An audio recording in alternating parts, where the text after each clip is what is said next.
Alors le relais est très facile, parce que nous allons maintenant parler de la CSG-CRDS du patrimoine.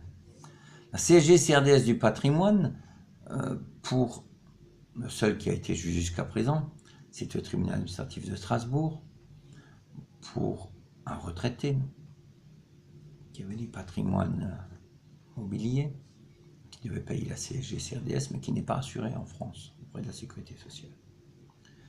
Le rapporteur, donc le rapporteur, c'est celui qui prépare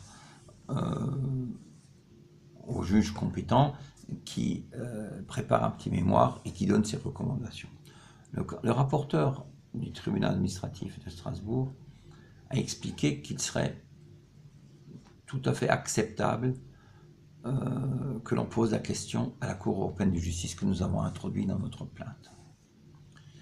Mais le juge du tribunal administratif n'a pas jugé utile de poser la question à la Cour européenne de justice, puisqu'il a estimé que nous avions raison. Et il a débouté le fisc en première instance. Bien entendu, et nous y attendions, le ministère des Finances a décidé qu'il faut aller en appel.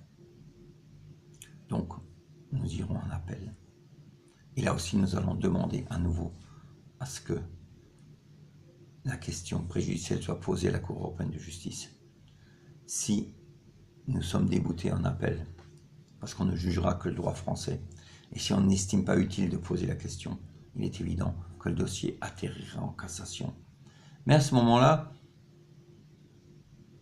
je pense que la question à la CJE, Cour de justice européenne, sera déterminante dans ce dossier.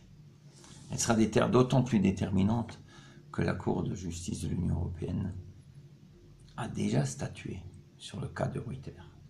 Et là, on a tenté de détourner sa décision. Je pense que les juges ne vont pas trop apprécier ceci. Mais peut-être que je me trompe. Donc, attendons. Merci.